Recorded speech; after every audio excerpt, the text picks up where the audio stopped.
નમસ્કાર મિત્રો, આપણે આગળ તેનાલી રમણવાળો આખો પાઠ જોયો, બરાબર? તેનું ભાષાંતર કર્યું, પછી આઈ વિલ બી ધેટ વાળી પોયમ જોઈ. હવે આજે આપણે તેમના સવાલ જવાબ લઈશું. Read the lines and answer the question selecting the correct questions and write A B or C in the box. એટલે કે વિકલ્પો લખવાના છે, કાવ્ય પંક્તિઓ વાંચીને વિકલ્પો લખવાના છે, બરાબર?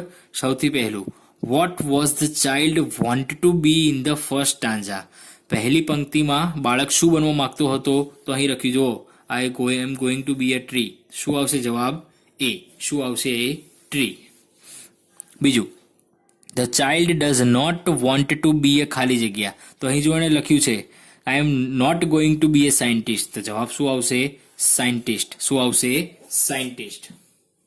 ચાલો, ત્રીજું, which word rhymes with tree. Tree સાથે કયો રાઇમ એટલે કે રિધમ વર્ડ આવી શકે? તો જુઓ અહીં ટ્રી, તો એના માટે અહીં ફ્રી. તો જવાબ શું આવશે? એ. શું આવશે? એ. ચાલો, બીજી પંક્તિ, એમાં બે વિકલ્પો. પહેલું, what does the child want to B in the second stanza. ચાલો, કયું છે? What does the child want to B in the second stanza. બીજી પંક્તિમાં બાળક શું બનવા માંગતું હતું? તો અહીં જુઓ લખ્યું છે I going to be the ocean. શું આવશે? The ocean. What should swim in the child. બાળકની અંદર શું તરશે? તો શું જો અહીં લખ્યું છે એને જુઓ, huge whales will swim in me. શું આવશે જવાબ? વેલ્સ. શું આવશે? વેલ્સ. ચલો, ત્રીજું પંક્તિ. પહેલું, ખાલી જગ્યા હેઝ વેલીઝ એન્ડ ફાઉન્ટેન્સ. ફુવારા અને ખીણ શેમાં હોય છે? તો આપણે માઉન્ટેન હતું. શું હતું? માઉન્ટેન. Option A. ચલો, the child wants to be a ખાલી જગ્યા ઇન ધ થર્ડ સ્ટાન્ઝા. તે તો શું બનવા માંગતા હતા?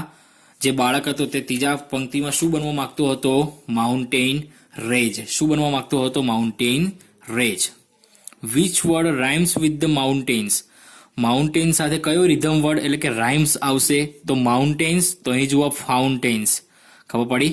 બંનેનો ઉચ્ચાર એક જેવો થાય, ઉચ્ચાર જ્યારે બોલીએ ત્યારે એક જેવું લાગે. Mountains, fountains. એટલે ઓપ્શન શું આવશે? C. The child wants to be the home of ખાલી જગ્યા.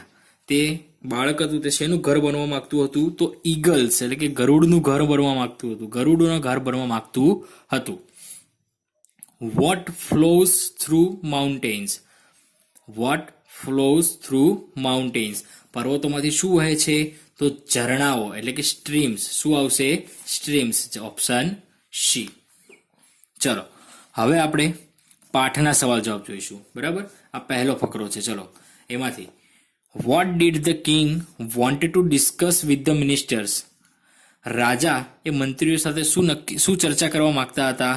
તો લખવાનું, the king wanted to discuss the new road project with the ministers. The king wanted to discuss the new road project with the ministers.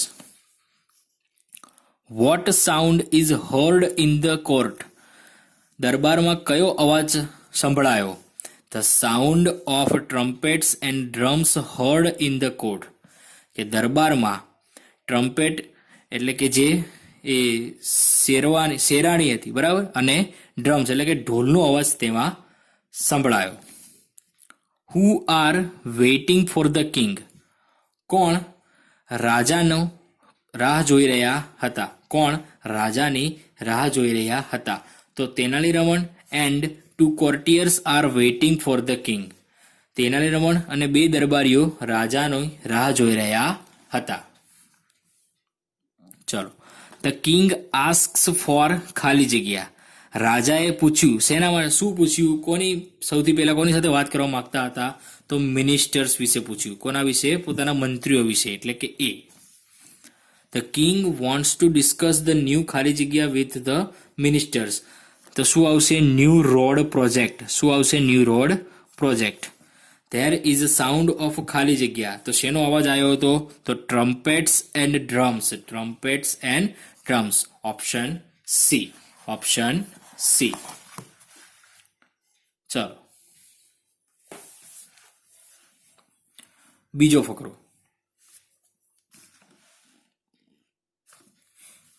Wear did the king's ministers go? રાજાના મંત્રીઓ ક્યાં ગયા હતા? The king's ministers went to the sadhus camp. રાજાના મંત્રીઓ તે સાધુના શિબિરમાં ગયા હતા. ફ્રોમ વેર વોઝ ધ સાધુ? એ જે સાધુ હતા તે ક્યાંના હતા? The sadhu was from Himalayas. તે સાધુ હિમાલયમાંથી આવેલા હતા. તે સાધુ હિમાલયમાંથી આવેલા હતા. વોટ કુડ ધ સાધુ ડુ? જે સાધુ હતા તે શું કરી શકતા હતા? તો લખવાનું, ધ સાધુ food produce coins, Holi S and fruits from the air.